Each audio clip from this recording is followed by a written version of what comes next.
estado inconveniente. Ahora estamos platicando con un personaje que la verdad yo, nunca lo había visto en persona y le aprecio mucho que nos haya invitado a sus oficinas, porque sí me llama mucho la atención lo que has hecho y te digo con todo respeto y no por echarte flores, pero creo que es muy interesante lo que no, tú échame flores, estás haciendo. no te limites. Gracias, Juan. Gracias. Eres Juan Pardinas Carpizo. ¿No eres nada del licenciado Carpizo, no?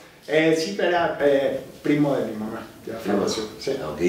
Pero nada más para que ustedes pongan atención, porque esto se los voy a leer porque sí es impresionante. Director general del Instituto Mexicano de la Competitividad, IMCO, investigador del Centro de Investigación para el Desarrollo, profesor de la UNAM, del ITAM, de la London School of Economics, corresponsal de CNN en español en India y Japón, colaborador habitual con Leo Zuckerman, lo cual conozco, y otros programas de radio y televisión. Participas en esto que, pues lo que estás, básicamente de lo último que se está hablando ahora, que es el Sistema Nacional Anticorrupción, impulsor de la Ley 3 de 3, que ahorita nos vas a decir básicamente qué es.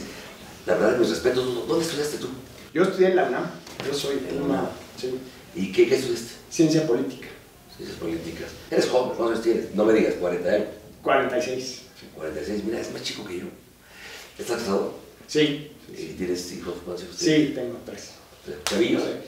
Sí, están chiquitas, 2 nenas y una. Oye, Juan, a ver, dime una cosa.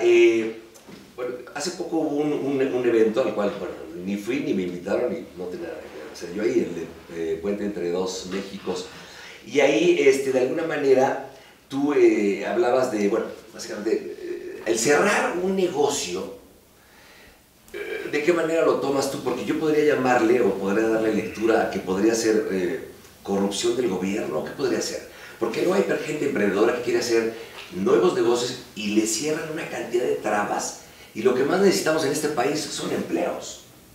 Sí, hay 2 tipos de extorsión en el país, burro. Uno es la criminal, ¿no? Que llegan los zetas, el cobro del piso, la que hacen los peores malandros y criminales del país. Pero hay otro tipo de extorsión que la hacen los delegados y los presidentes municipales, que llegan y dicen: oye, pues fíjate que el extinguidor no está a la altura que debería. ¿No se te hace lamentable eso? No, es un gandallismo que está destruyendo el principal motor de la economía para que la gente pueda encontrar chamba, para que se paguen impuestos, porque pues, si no hay empresas no va a haber impuestos, no va a haber empleos. Y pues es una visión bastante mezquina de corto plazo, de a ver, ahorita me agandallo, a ver cómo puedo ordeñar esta empresa, y no ver pues por el bien del país y que se necesitan más empresas para que la economía crezca. Oye, dijiste que en el evento, bueno, en este evento dijiste que hay varios Méxicos y que la dinámica de crecimiento no es, no está de alguna manera interconectada con lo que está pasando en México. Pero a ver, dime, háblanos un poquito de esto. ¿Somos un país de impunidad o somos un país de, no sé, de Estado de Derecho? No, somos un país de impunidad.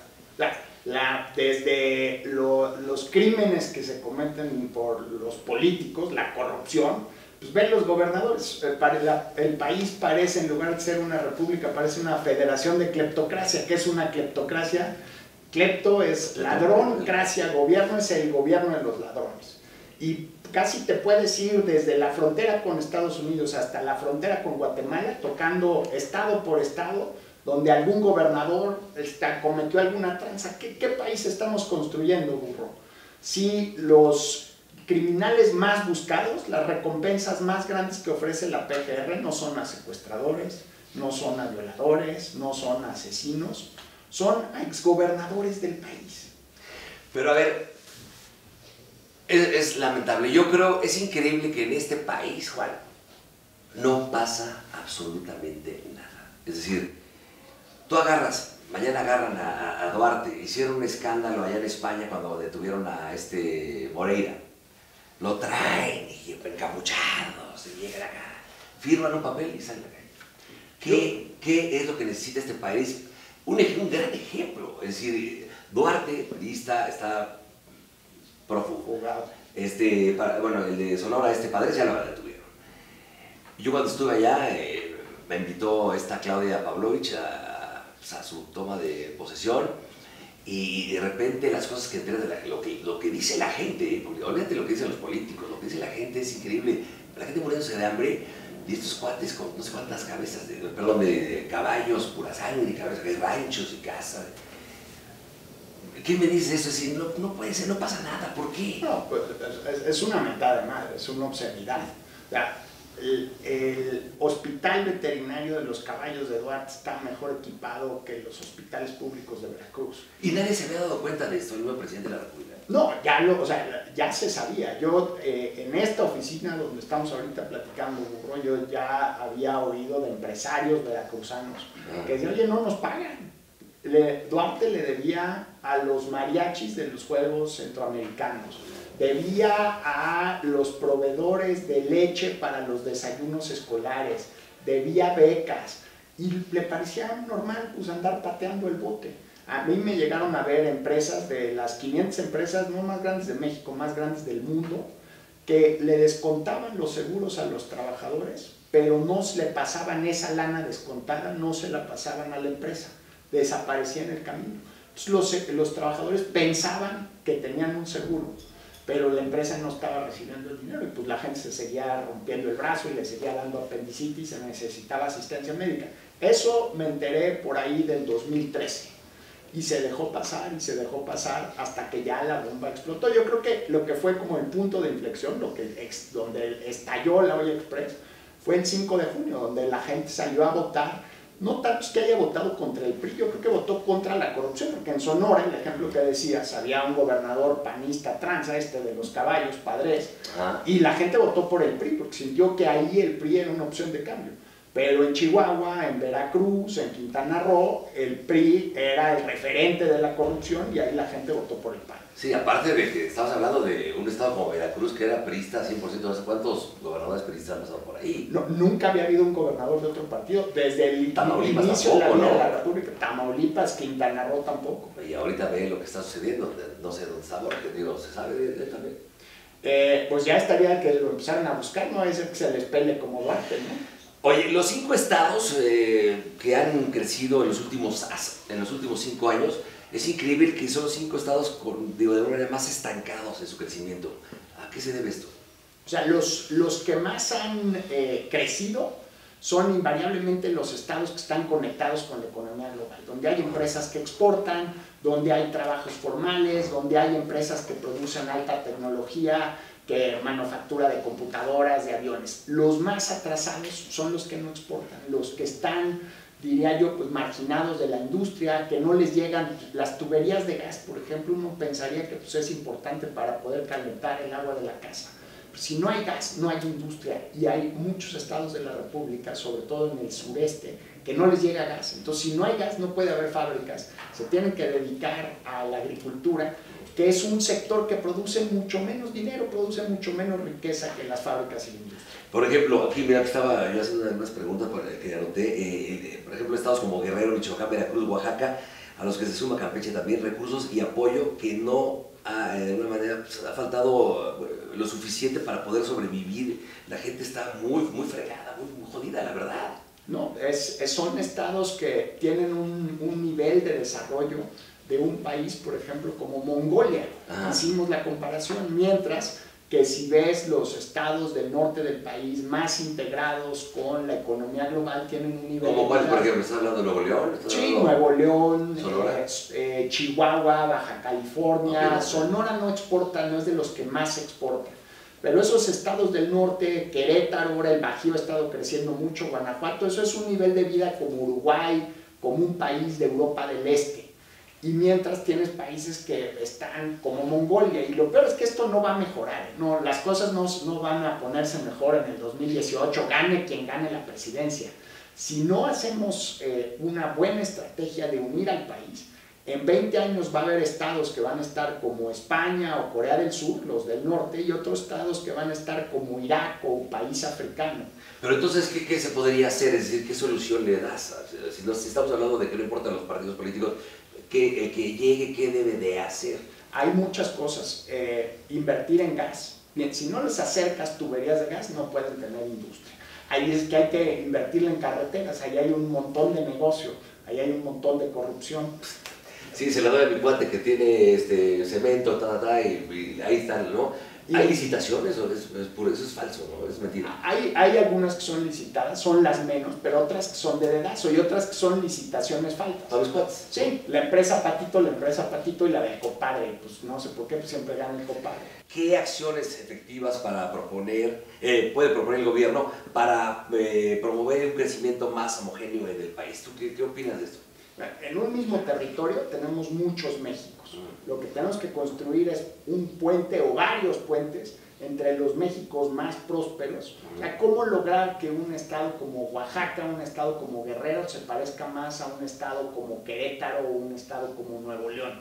Porque esas brechas, esa barranca de desarrollo se va a ir ampliando. No, las cosas no van a mejorar si no invertimos en mejorar la educación, mejorar las condiciones de la industria y que haya más empresas. Hemos invertido muchísimo en combatir la pobreza, qué bueno que lo hagamos y lo debemos seguir haciendo, pero probablemente el mejor programa para combatir la pobreza es un empleo formal, y eso solo lo dan las empresas legales, a la cual luego el gobierno les hace la vida imposible, vía extorsiones, vía multas, vía una carga de impuestos excesiva. ¿De qué manera permitimos que las empresas funcionen mejor para que den mayor empleo y esa sea la ruta para combatir la pobreza, combatir el subdesarrollo y así construir puentes entre los distintos Méxicos? A ver, dime una cosa, hace rato te platicaba de los 5 estados que más han crecido en los últimos 5 años, prácticamente son los mismos en los que están estancados su crecimiento. ¿Tú crees que se deba a la gente, al gobierno o a ambos?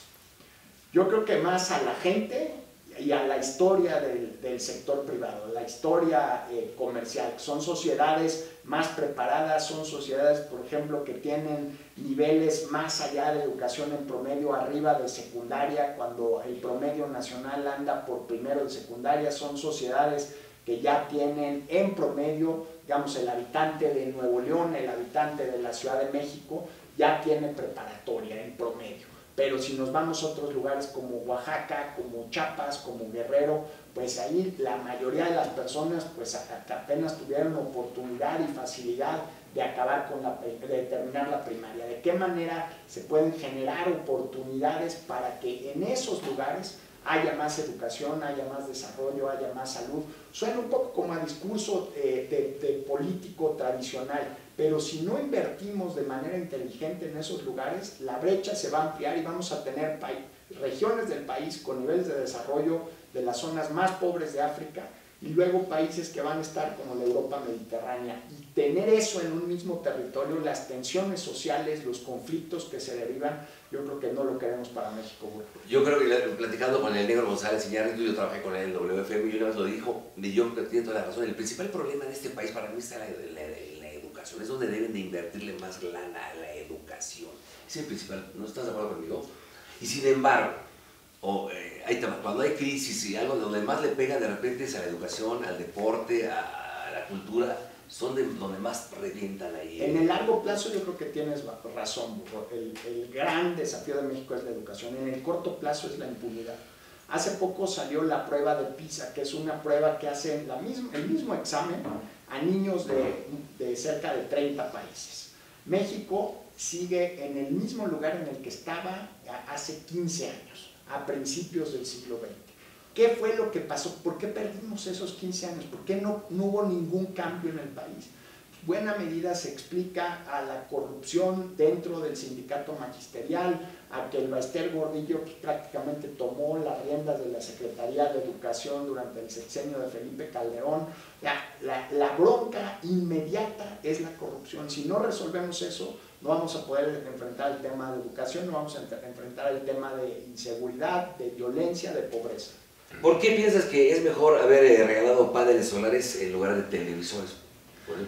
Porque mucha gente en México recibimos subsidio eléctrico. ¿Qué implica el subsidio? Pon tú que la luz en tu casa, Burro, usando un ejemplo, pagas 1,000 pesos de luz, pero el costo real de luz es 1,500. 500 pesos los pone el gobierno, eso es el subsidio, y 1,000 los tienes que poner tú al bimestre. Si en lugar de darte una tele te hubieran dado un panel solar, pues en lugar de pagar 1,500 al bimestre tendrías que estar pagando, ponle tú que 800. O sea, el gobierno te tendría que pasar menos lana para el subsidio. mucha gente recibe subsidio eléctrico en el país. Entonces así el gobierno tendría que pagar menos por el costo de la electricidad. Y eso pues haría que hubiera más dinero para invertir en hospitales, para invertir en escuelas, en mejorar los salarios de la policía, en lugar de disfrazar los precios reales de la electricidad. Que también si pagáramos la electricidad a sus costos reales, pues también la gente se enojaría muchísimo. Entonces con los paneles solares encuentras ahí un punto intermedio, pero pues prefirieron regalar televisiones. Oye, Juan, ¿qué es el IMCO exactamente? El IMCO es un centro de investigación, nos ponemos a ver numeritos, nos ponemos a ver evidencias, nos ponemos a ver argumentos para subir el nivel del debate público. De repente, desgraciadamente por la vida de nuestro país, uno escucha muchas estupideces de nuestros líderes políticos. ¿Y quién lo conforma? El IMCO somos un grupo de investigadores. ¿A ti se te ocurrió? No, yo llegué aquí ya cuando estaba en marcha, nació en el 2004, yo entré aquí en el 2007. ¿Y por qué tardó tanto tiempo pues ya está como consolidado, es decir, ya como... Pues a veces el motor se tarda en carburar, ahorita ya hemos ganado presencia en medios de comunicación, en la opinión pública, pero pues es muchísimo trabajo. Son los libros que ves aquí, son un poco la historia de nuestro trabajo institucional. Detrás del IMCO, a ver Juan, te lo tengo que preguntar, ¿hay intereses? Ahí está parte del sector privado mexicano, cerca del 35% de nuestro financiamiento. También nos financian fundaciones de tecnología de Estados Unidos, la Fundación Hewlett, la Fundación Omidyar, que son los que hicieron eBay y luego compraron PayPal.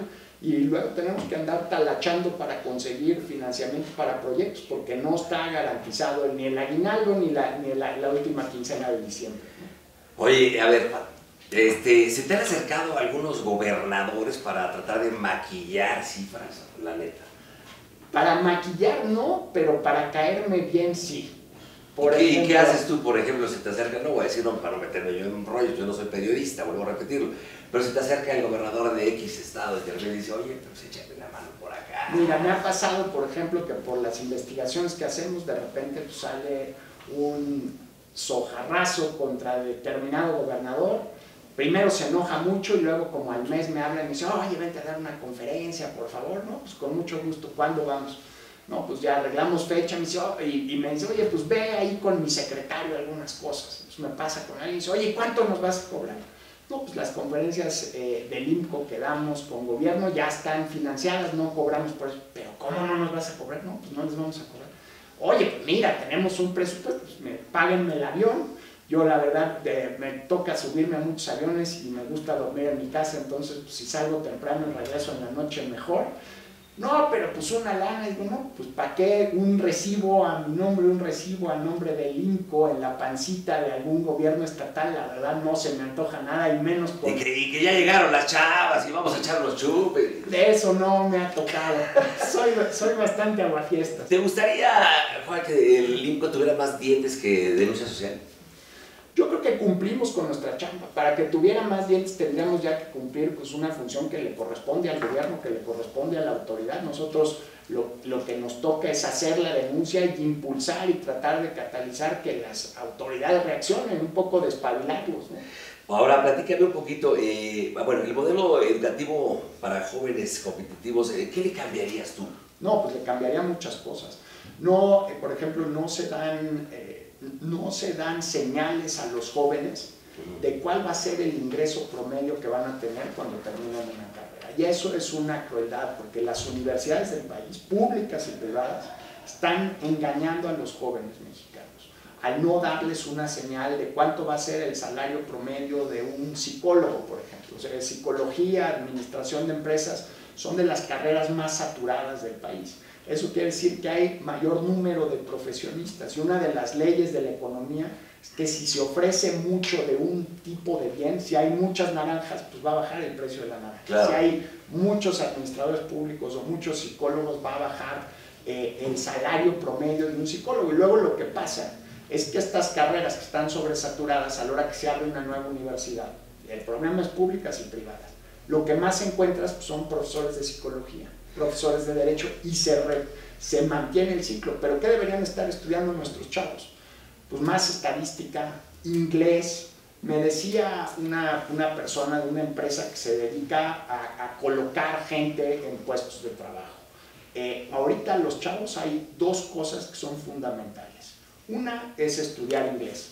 Cuando yo salí de la UNAM a fines del siglo XX, había este prejuicio, ¿no?, de que si eres de la UNAM no te van a contratar. Eso afortunadamente ha cambiado porque vemos profesionistas de primera en la UNAM.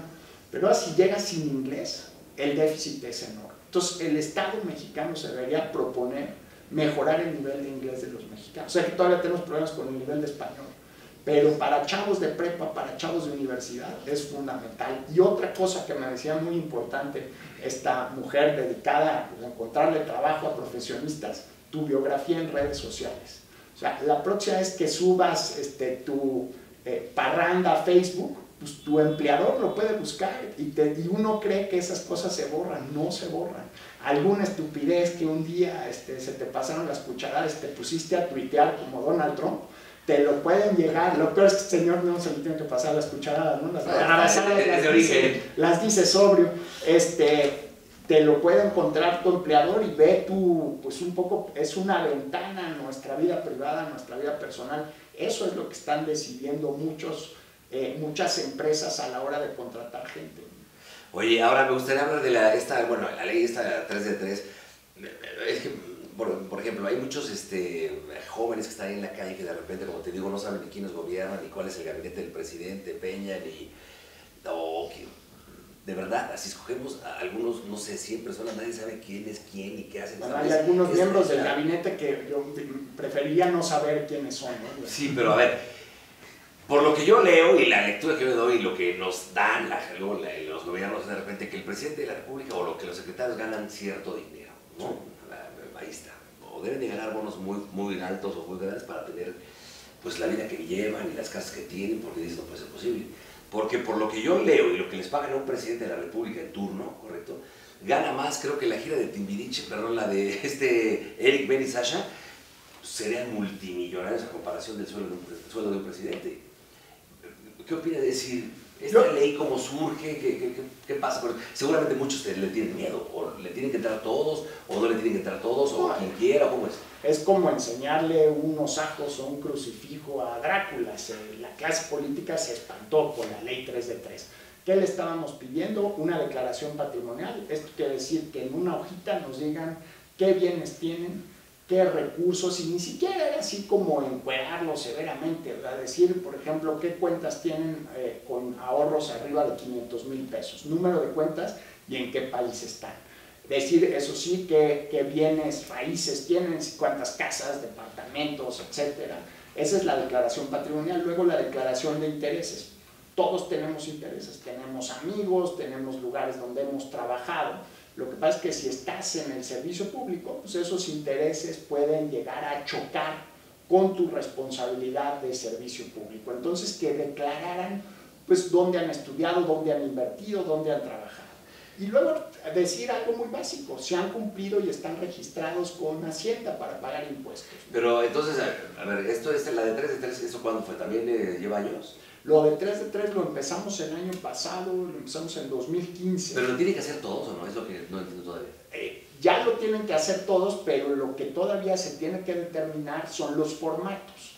Es qué tanto se tienen que encuadrar, qué tanto tienen que decir sobre su patrimonio. Yo entiendo que vivimos en un país con una crisis de seguridad, pero sí se tiene que dar una idea básica pues del tamaño de las cosas. El escándalo del presidente de la República con su mansión en Las Lomas, con la Casa Blanca, se hubiera ahorrado si él hubiera puesto ahí que tenía una casa. Y lo que sí hubiera sido una cosa incómoda de declarar, porque es algo que no debe ser y no sucede en las democracias más civilizadas, es que sea un contratista de gobierno el que le haya prestado la lana a la familia presidencial para comprar la casa. Ahora, ¿tú conoces al presidente de la República? ¿Platicas con él? No, nunca he tenido una conversación muy larga, pero en varios eventos sí hemos cruzado. ¿Y cómo crees que le caigas tú al presidente de la República?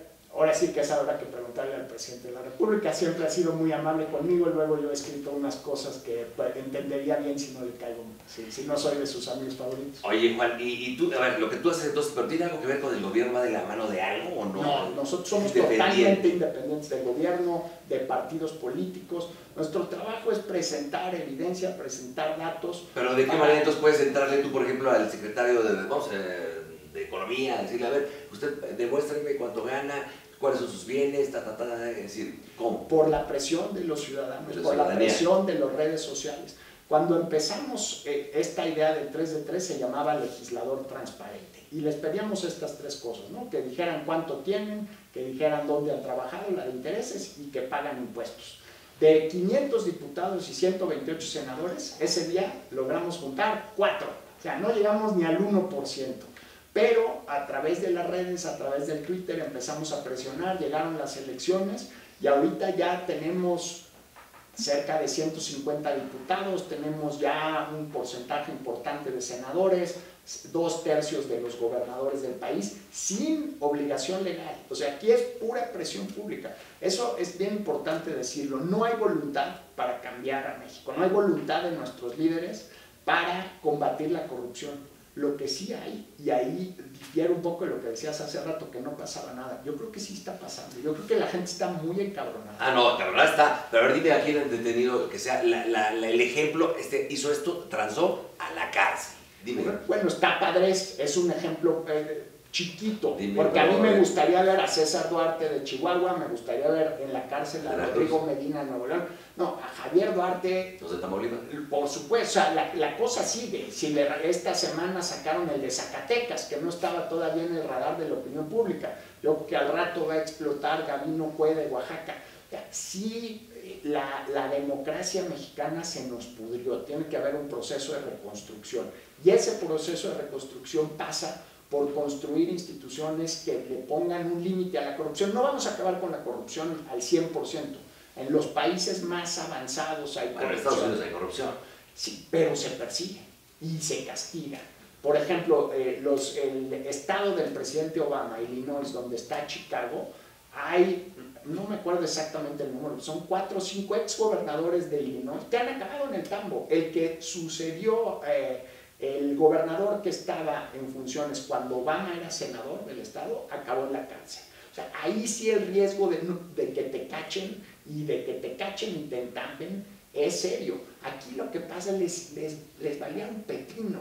Vemos, salió lo de los Panama Papers, pero luego salen escándalos que los gobernadores desvían recursos no mediante una ingeniería financiera acá de película de James Bond muy sofisticada, en el banco de la esquina, 200 millones de pesos en efectivo, sin mayor filtro. O sea, no tenían, el clima de impunidad era tal, o sea, les valía tanto y no tenían la menor preocupación de que los iban a cachar, de que era un nivel de obscenidad en cuentas a su nombre. Seguro hay problemas de prestanombres graves en el país, pero muchos de ellos aparecían como beneficiarios de las cuentas. O sea, sí, realmente, francamente, obsceno, vulgar la manera en que ocurrieron las cosas. Yo, por ejemplo, le había dicho también por ahí, creo que se lo platiqué al senador, a Gil, pero es increíble. A ver, por ejemplo, yo estoy en mi casa chupando diario, ¿no? Y mi hija llega y me ve que estoy chupando. Pues de repente al rato, cuando ella crezca, va a decir, oye, tú lo hacías, ¿por qué no lo voy a hacer yo? En la calle vemos, hay una inseguridad terrible en la Ciudad de México, ¿no? Aquí por donde están sus oficinas, y en todos lados. Se meten en casas, ya que dices, es increíble, ya hasta con seguridad, una privada de 7 casas, tengo amigos que ya se metieron 2 veces. Entonces, a ver, hacen eso y luego de repente dicen, es increíble la inseguridad, pero es que, a ver, el que pone ejemplo debe ser los gobiernos. Si ellos están robando ya descaradamente, pues esto dice, pues aquí no pasa nada, es lo que te decía. No puede ser posible lo que estamos viviendo en la Ciudad de México, en el país, en todos lados, ¿no? La corrupción es un problema que lo jode todo. Todo lo que toca lo agrava.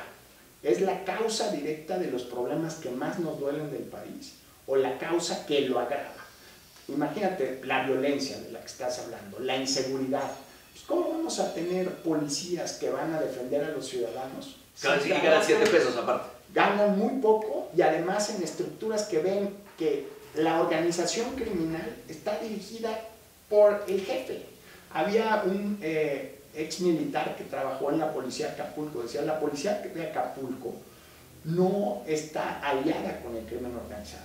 La policía de Acapulco es el crimen organizado. Pues eso sucede en un municipio en que, pues, ¿qué pasó con el presidente municipal? ¿Y qué pasó con el gobernador? ¿Y qué pasó con el Congreso? Y Acapulco puede ser probablemente ahorita el de los lugares más peligrosos del país. Era nuestra joya turística. No, bueno, las fiestas de Acapulco, que no las recuerdan. Venían las estrellas de Hollywood y era así como ahora Dubái, yo no conozco Dubái, pero pues sí lo es que es acá como el jet set. A ver, el jet set a finales de los 70, bueno, yo estaba por mucho, pero los 70 llegabas a Acapulco, estaba Farrah Fawcett, estaba el que me dijeras, estaba ahí en los antros de Acapulco, muy elegante, muy bonito. Elizabeth Taylor y el de Tanzania. Podías caminar a las 4 de la mañana a tu hotel y no pasaba nada, y ahora es increíble.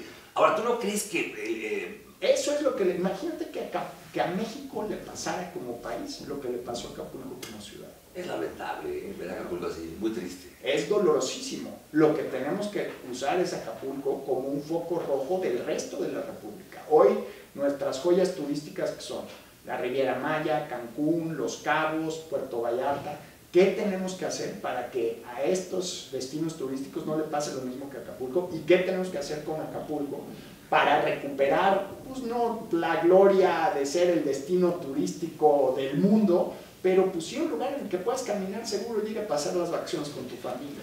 ¿Tú no crees que pueda ser bueno para futuros gobiernos de repente, que bueno, está la sociedad civil aquí contigo, pero que hubiera, haz cuenta, que conformara parte del gabinete, un sector de la sociedad que no tiene nada que ver con política, para ver cómo está haciendo las cosas el presidente en turno, los secretarios de Estado, los gobernadores, la Ciudad de México, los delegados, que la sociedad entre a ser ahí parte de, que estén como checando lo que está pasando? Yo creo que eso ayuda, y lo más importante es que sea gente que quiere estar en su trabajo, que quiere estar donde esté.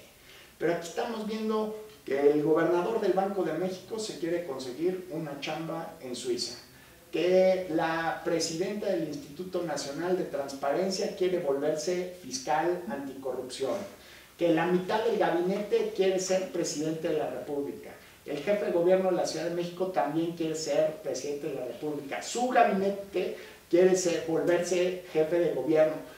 Hagan, o sea, no están contentos con lo que tienen, o sea, que hagan bien su chamba. ¿Cómo puedes estar simplemente a tu trabajo cotidiano si lo que estás pensando, híjole, yo ahora voy a hablar con fulano? En vez de concentrarte acá, ya es lo que me decía el presidente del PAN, quiere ser presidente de la República, quiere ser presidente del PAN y quiere ser también, no puede ser juez y parte, es decir, árbitro igual en un partido de fútbol. Haz tu chamba, sácala bien, y no la vas a sacar bien si estás pensando qué vas a hacer en 2 y 3 años y cuál va a ser, y que cada chamba, en lugar de ser una responsabilidad frente a los mexicanos, es un trampolín para ver qué sigue.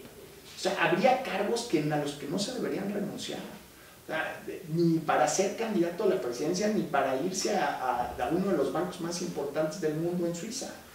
Oye, Juan, a ver, esto me llamó la atención. En el 2011, Obama te invita a formar parte del Consejo de la Iniciativa de Gobierno Abierto. ¿Para qué sirve? La iniciativa era una mesa para sentar a sociedad civil, un poco en la idea de tu pregunta anterior, sentabas a sociedad civil y sentabas a gobierno sobre qué cosas podían avanzar y qué cosas se podían ir transparentando y mejorando en el país. Y yo estoy de acuerdo, hay muchas cosas que están de la fregada en México, pero hay muchas cosas que han cambiado y las debemos valorar. Creo que la transparencia que se ha menospreciado ha traído cambios muy importantes. Uno, por ejemplo, en el sexenio de Fox, alguien solicitó el número de personas que estaban abandonando el ejército y la marina, que estaban desertando. Oye, pues es un dato del cual, diría yo, depende de la seguridad nacional. Algo estaba haciendo mal el ejército en su política de recursos humanos para retener a sus efectivos, y luego esos militares que con entrenamiento, con conocimiento de armas, estaban desertando, ¿a dónde se iban? A la hora que ese dato se publica, el ejército decide cambiar y mejora los salarios, mejora las condiciones. Todavía hay mucho que hacer por nuestras Fuerzas Armadas, sobre todo en la parte legal. Pero ahí es un ejemplo de cómo la transparencia puede ayudar a abrirnos los ojos y dices, ay, esto no puede ser, lo tenemos que cambiar. ¿Te han invitado a formar parte del gabinete, algún área o algo? Con las cosas que digo, burro, no me han llegado esas invitaciones. No. me honraría mucho poderlas declinar y presumirte, no, me han dicho, no, pero la neta, bro, no me han dicho. ¿Qué opinas tú de Andrés Manuel López Obrador? Yo creo que Andrés Manuel López Obrador hubiera sido un gran presidente de México por ahí de 1960, por ahí de 1970. O sea, su visión del mundo me parece que sí es de otro siglo. Creo que su diagnóstico es correcto. O sea, tenemos un problema bestial de corrupción. Lo que me preocupa mucho de López Obrador son las ideas que plantea o la falta de ideas que plantea para solucionar. Si te fijas en su discurso, la gran solución de López Obrador es él ser presidente de la República. Yo soy chilango, aquí nací, aquí crecí. Y él gobernó la Ciudad de México por 5 años y algunos meses. No tanto, yo creo que de chilango es quien aguanta la vida aquí en la ciudad. Quien aguanta el tráfico de diciembre ya le deberíamos dar su medalla. Sí, ya es parte, ya tiene su licencia de honorario. De chilango. Y quien en el verano ha visto cómo las alcantarillas se convierten en fuentes y sale agua del drenaje, también ya le damos su medalla. No, el problema de López Obrador es que no cambió la Ciudad de México. O sea, pero dice que había menos inseguridad. Yo creo que había menos inseguridad, pero ¿qué instituciones creo? Y eso es bien importante, para darle continuidad, para darle seguimiento. Mira, por ejemplo, una institución que yo respeto mucho, el Banco de México. Su chamba es que los precios no suban. Y si te acuerdas, Burro, cuando éramos niños, jole, la inflación era una cosa dramática. Sí. Yo el año que entré a la universidad, la inflación era de 180%. ¿Qué quiere decir eso? Que en una semana de ese año, los precios subían más o menos lo que subieron en todo 2016. Imagínate que la inflación que tuvimos ya en una semana, claro. Ya en una semana. Pues el banco la logró controlar. ¿Cómo se hace?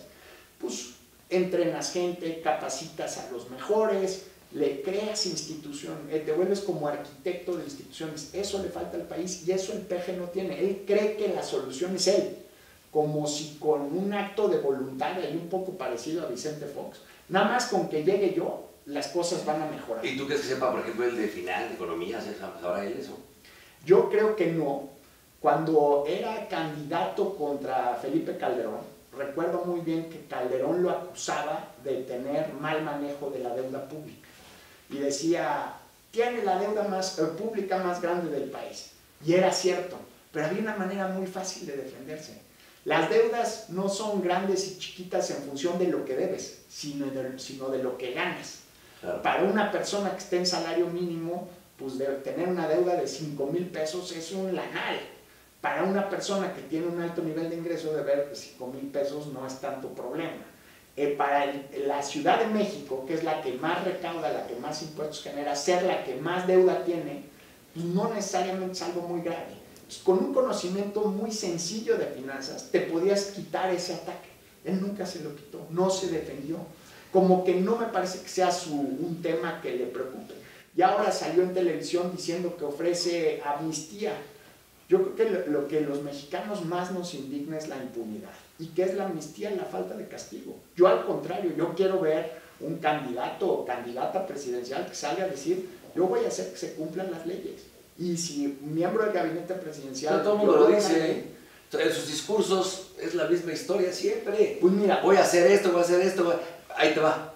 ¿Qué dijeron que la luz iba a bajar? Que la no sé qué, que las tenía... Bajó durante las elecciones y se trepó y ve dónde estamos. Viene otro aumento. Tienes razón, esa es otra bronca. Acusan a López Obrador de populista cuando lo que estamos viendo exactamente esas políticas que ha implementado el presidente Peña Nieto de voy a bajar la luz y les prometo que baja y ya que votan se las vuelvo a subir. Ese es populismo puro, es engañar a la gente. Pero eso tiene 40,000 años aquí en este país, ¿no? Sí, lo que ahora tenemos que ver es que sea en serio y que llamen a las cosas por su nombre. Y que llamen, que digan, hay corruptos y a esos corruptos los voy a seguir. No decir, empezar a prometer amnistía cuando todavía ni siquiera es presidente de México. A mí sí, yo sí quiero a alguien que diga, yo sí voy a meter al tambo a fulano y a mengano, aquí está la evidencia. Así pasó en Chihuahua con Javier Corral y ganó la gubernatura. Así pasó con Claudia Pavlovich en Sonora y ganó la gubernatura. Me preocupa un poco vivir en un sistema político que la principal promesa sea voy a meter al tambo a mi antecesor. Sí, pero si hay se descompone mucho. Pero si hay evidencia, y dada la crisis de impunidad que estamos viviendo, yo sí no quiero a alguien que venga a prometer perdones. Claro. Oye, ya para terminar casi, dime algo. ¿Ves a un PRI al 18 muerto? Yo creo que el PRI está fregado y los culpables del problema son los priistas. Ya, te dicen que van a luchar contra la corrupción, invitan a Humberto Moreira a su consejo político, pues yo la verdad así como que no los veo muy convencidos de lo que quieren impulsar. Ahora Duarte yo creo que les ha salido muy cómodo a los priistas, porque ya se volvió como el chivo expiatorio. No voy a gastar ni 3 segundos de mi vida defendiendo a Duarte, todo lo que le está sucediendo se lo merece y ojalá lo atrapen y pase buena parte del resto de su vida en la cárcel. Pero el problema va mucho más allá de Javier Duarte. Tiene redes de apoyo Javier Duarte en el Congreso, y luego ese es un estado, Veracruz, pero pues también está Quintana Roo, está Borge. ¿Dónde están los empresarios que apoyaron a Borge? ¿Dónde están los políticos que lo apoyaron? También eran priistas, y eso sí, ahí están calladitos. El problema va mucho más allá de individuos, son estructuras corruptas que no veo al PRI con la suficiente voluntad de quererle entrar. ¿Qué visualizas para el 2018? ¿Quién podría ser? ¿De qué lado? ¿PAN? ¿Una alianza con el PRD contra Morena? Pues mira, se me rompió mi esferita de cristal. Yo lo que espero es que el país no se polarice, porque un país que se polariza políticamente es un país que se atrasa económicamente. O sea, buena parte del gobierno de Felipe Calderón y los errores que tuvo derivaron de una campaña en el 2006 donde había muchísimo encono, muchísima violencia verbal. Ojalá y aquí seamos más. Ya vimos lo que pasó en Estados Unidos, qué desastre, que no lo hagamos nosotros. Como que siento una especie de responsabilidad de defender a la democracia, defender a la civilización occidental. Como defendió a los blancos, ¿no? El militado Donald Trump. Sí. Dos de los peores candidatos de la historia de Estados Unidos, ¿estás de acuerdo conmigo, no? Pues de los que a mí me han tocado, yo creo que sí. Ahora, dime algo, tú ves me decía Joaquín López Dóriga que él visualiza para el 2018 lo más asqueroso y la mierda más grande que vamos a ver en la historia de México. ¿Tú ves? Pues es probable, porque ya vimos mucho excremento en las elecciones a gobernador del año de 2016, ahora en 2017 vienen las del Estado de México. Yo creo que no se va a poner bonito.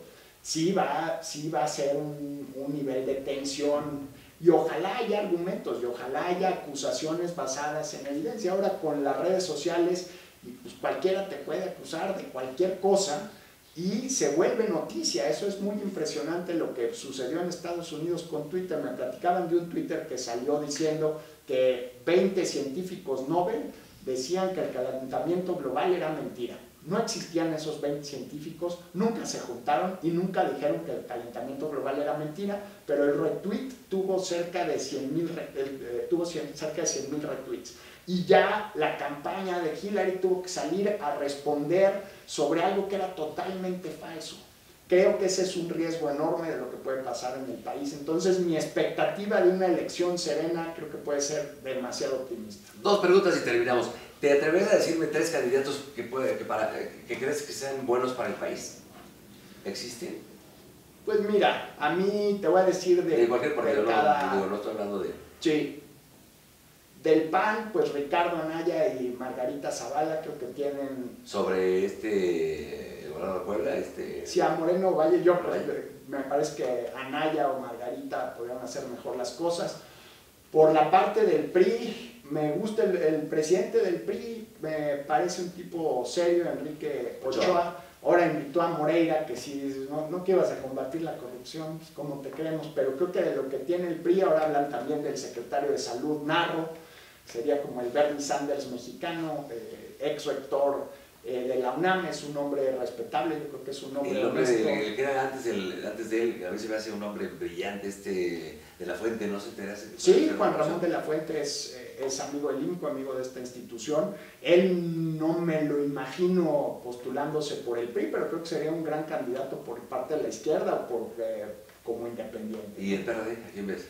Híjole, del PRD sí la veo más complicada. Pues está el jefe de gobierno de la Ciudad de México, que pues simplemente por la masa demográfica de chilangos y por el peso que tiene la ciudad, pues es el que probablemente tiene más posibilidades. Y la última, ¿tú crees entonces que estamos viviendo en un estado inconveniente?